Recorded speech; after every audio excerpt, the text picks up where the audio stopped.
Dragonflight has brought substantial change to the gameplay of World of Warcraft, and as you're about to find out, for all the very widespread anger about rat paladins not getting justice and shadow priests being left in the dark, Dragonflight is actually a silent win for a huge number of specs. It's time to talk about the big winners and the unfortunate losers who didn't use today's sponsor. Buy Raycon.com/Bellular, where you can use the code EARLYBF to get an awesome 20% off site-wide. Or you can check out their bundles, which are 30% off, making them awesome for a gift. Of course, buy Raycon.com/Bellular will always point you to the best deal. Raycons are wireless earbuds, headphones, and speakers that offer premium sound, really useful handy features like the navigation, almost custom, comfortable fit, and up to 54 hours of battery life. They're the perfect holiday gift. I mean, I got a pair for my mum who listens to the radio and podcast when she's walking her dogs. And with her, the seamless pairing and the excellent battery life are totally clutch. And hey, as the person doing the gifting, it's also pretty sweet that Raycons start at half the price of other similarly featured audio brands. I've been using their gaming buds since I got them, which is these, and if I was getting a bundle, I would totally get the All-Star bundle that they've got, because the everyday buds that I've had before are just perfect for that, and their fitness buds with the IPX7 waterproofing kind of needed for Northern Irish weather. So, get your gift sorted, or just treat yourself at buyraycon.com/Bellular, where code EARLYBF gets you 20% off site-wide, and their bundles offer an awesome deal. Thanks to Raycon, let's go. Disclaimer, okay, when we call a spec a winner, we mean it's more enjoyable to play in Dragonflight than it was in Shadowlands, and that it's something you should be paying attention to. Being a loser does not necessarily mean a spec is bad, it's just that the transition over to the talent trees didn't go as well as it did for others. It's also subjective, better or worse, mean a lot of things to a lot of different people. So, we've devised 3 key stats. Gameplay, which is a mixture of satisfying button presses, potential mechanical depth, and how it feels for, well, class fantasy. A high score means that there's fun to be had.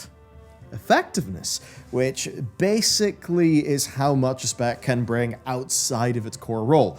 That's things like Blessing of Protection, Mass Grip, Wind Rush, Health Stones. It's a mixture of the reasons why people would actually want you to be in their group, and the more ways that you can feel good about your contribution without it just being a bigger number. Then Strength, which is how good a spec probably will be at its job. And this obviously has so many asterisks attached because it's all about tuning, but we'll try to take trends and strengths in design into account, so it's more like chance that this class ends up being really strong than actual strength itself. And with that covered, let's talk about the winners. Warriors in general are eating obscenely good this time round. Their class tree is full of fun stuff, and prot warriors are basically a greatest hits of modern prot with some bonus awesome new things, like Rend spreading via Thunderclap, combined with some Bleed Leech, stance dancing to maximize damage when it's safe, and having access to AoE stuns and interruptions that lets them control packs. Not like a DK, but getting there. They are fun, powerful, effective, they're an excellent tank, and they are just looking really well equipped for anything Dragonflight throws at them. Arms is, like Prot, a refined version that shores up gameplay weaknesses. Arms can build loadouts specialized for almost any encounter. Massive executes for raids, sweeping strikes for 2 targets, or a cleave, whirlwind, and rend clap build for AoE. It's supposed to be a master of weapons that can adapt to any situation, and they've basically nailed that fantasy. A lot less downtime than usual too because of extra rage generation, so they feel less boring, and they've got some new defensive options that remove some of their frustrating squishiness. They may actually be one of the best examples of a talent tree and class fantasy actually working together with real good gameplay results. Fury Warrior, right, a strong class tree and a few new builds make it excellent. You can go with a Shadowlands-esque build or toy around with the new auto attack talent that replaces Raging Blows called Annihilator, which is very different. It drops the cooldown of Bloodthirst, so you can press it almost every other button between rampages, slams, and everything else, resulting in this kind of crazy rhythmic, 1-2, 1-2-3 kind of feel. It's kind of like this Unga Bunga Whack-A-Mole like thing that just screams fury, but with Odin's Fury being back and a few new talents on both trees, meaning that it feels real good. On Brewmaster then, your mileage may vary a bit because it does have a lot of buttons, but it also has a ton of interactivity across them. It's kind of hard to optimize because of just all of its tools, but having defensive and mobility tools and then using them properly just makes it a great spec to main. Basically, it's a good spec made great, although that greatness may be hard to spot through talents that may seem at first glance just a tad messy. So what happens when you give a Shadowlands Windwalker some black market Adderall? The answer is Dragonflight Windwalker. Getting access to new tools and extra resource generation, it's just turned this thing into a monster, basically. It feels fast, it feels furious, and even when there's downtime, you're almost thankful for a second of rest. With old and previously exclusive talents being things you can actually take together now, Windwalker just ends up being a joy to play, and if tuning permits it, an absolute monster for Mythic Plus. It also benefits from the usual crazy monk movement, and the monk tree offering more defensives than before, just leaving it in a really good position. You may notice a trend. The winners are mostly specs that have got access to their Shadowlands kit in ways that just unlock a bit of new potential. So Resto Druid is a prime example here because routing enables Resto Druid to basically just customize and create some great synergies across different playstyles in a way that is a lot more mix and match feeling than many other specs. Nature's Swiftness feels good to have again, and now Nature's Vigil gives them some potential, well, burst damage via healing cooldowns. So they're fun to build, they're fun to play, they're strong in most situations, and they bring a hell of a lot of utility with things like Innervate and Stampeding Roar. They were already good, but now they're better. And I guess it also may help that they're tuned really strong right now too, but who knows if that'll last. 2 whole years later, core balanced Druid issues are fixed, making them a pretty fantastic spec. The Eclipse change, where it's just bonus damage and you can repeat the same Eclipse, is, I think, enough for many people to just win the winner tag. On top of that, talent options are almost a best of from Shadowlands. It has plenty of flavorful choice, like summoning in Fairy Dragon or growing the Wild Mushrooms. Now, an extra 10 AP cost on Star Surge is a downgrade though, and Stellar Flare being more of a core part of your rotation, especially when multi-dotting an AoE, could be a deal breaker for some, but aside from those things, real good. Feral then. Well, somebody's finally taken a good hard look at this spec and decided to remove a few of the small blockers that made an otherwise great spec kinda suck. So Primal Wrath being expanded by a bunch of talents has given them some actual AoE gameplay. It feels a lot more full of energy in general, and the removal of Sabertooth basically puts rip management back on the menu, and that's fun. You can now pick an alternative to Blood Talons that simplifies the spec without neutering it, although overall, the Tiger's Fury extension does mean it's easier to keep dot snapshotted.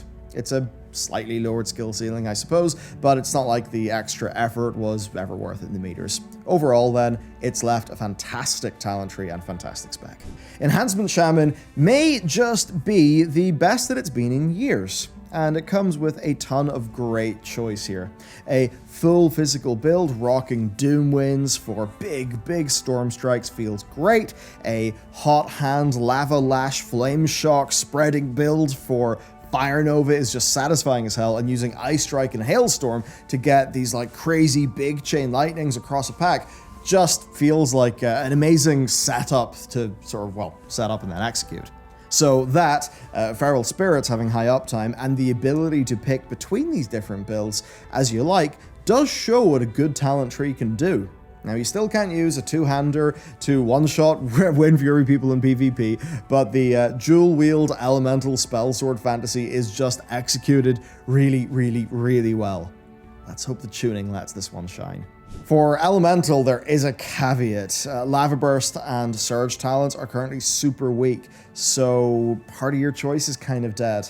The problem, though, is that beyond that, a few of the core talents really do give them a lot of very fun options, with Electrified Shocks enabling this like 6-second window of big nature damage with Ice Fury Frost Shocks, as well as Surge of Power and Elemental Blast replacing Earth Shock. You are, well, constantly playing to open up these windows of big damage that you can then execute on with proper cooldown management, and to a lot of people that's going to feel fantastic.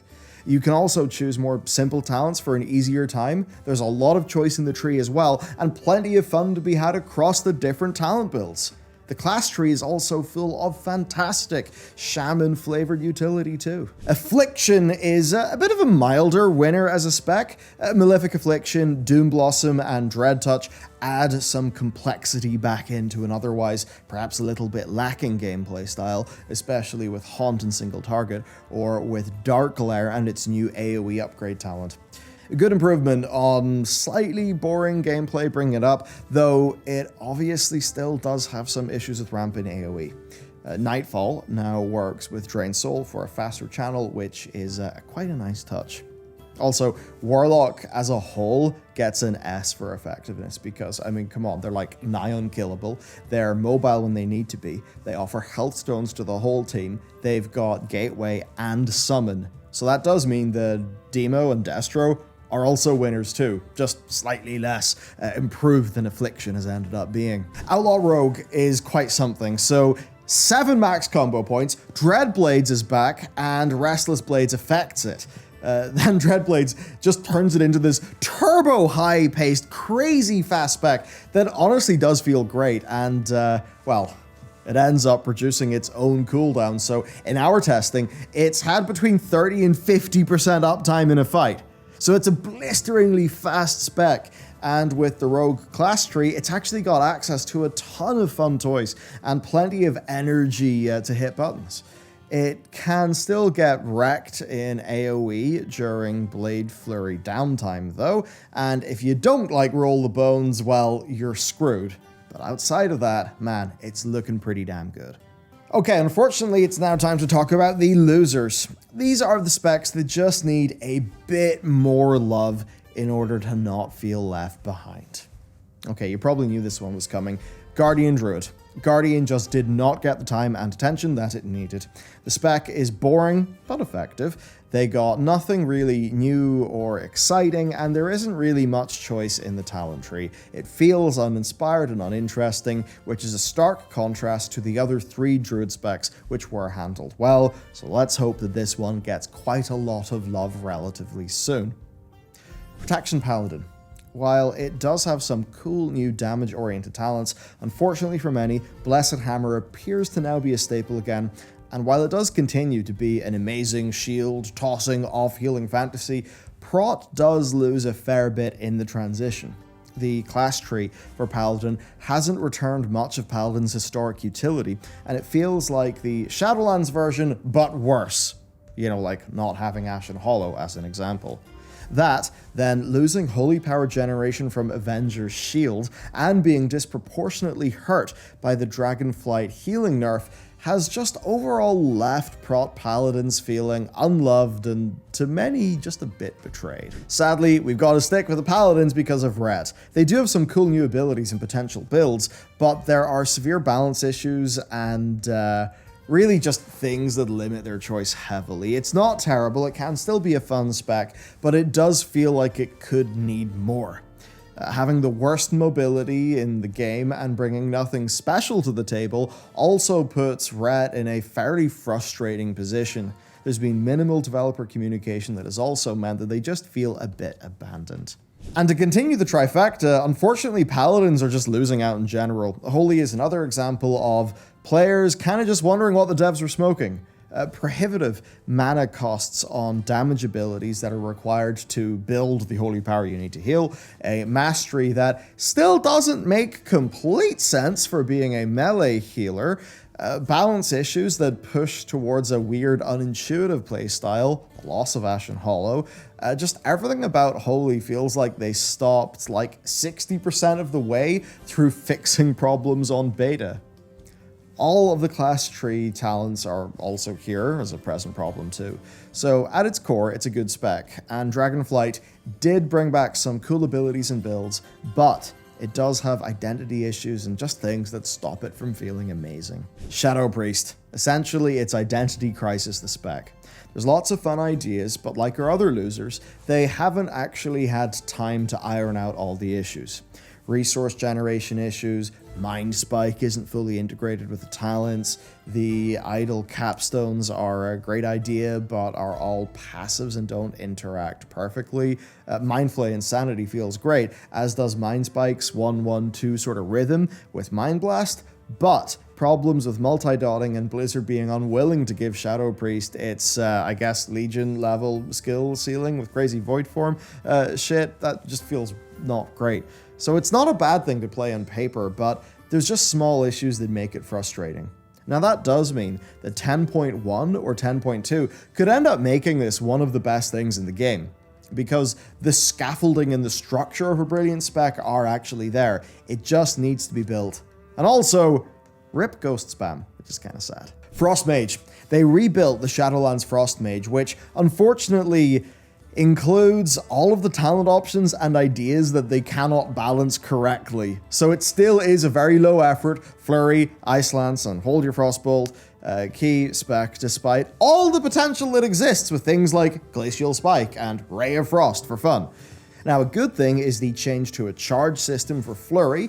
That does reduce its proc reliance to a degree, but otherwise this is just the same. Now, some new utility, the Mage Tree, is nice, and they are by no means weak. They just have a hell of a lot of unrealized potential, and that's been a bit of an ongoing theme. So that's it for the winners and the losers. Every other spec in the game, in our opinion, goes into either the neutral or mixed pile, with most specs actually seeing some nice improvements and pretty good talent trees.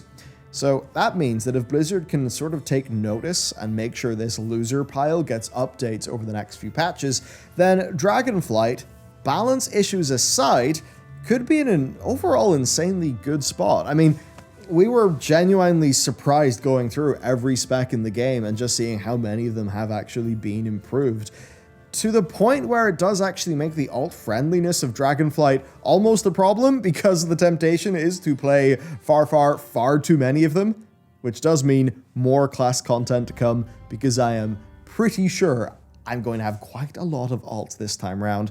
I imagine it's the same for Matt as well. So there you have it, the winners and the losers of Dragonflight. Big thank you to our sponsor for supporting us on today's video. Of course, you can check them out down below. And as a parting thing, head down into those comments and let me know what you are planning to main this time around and if it's changed. All right, that's it for me. I'll see you next time.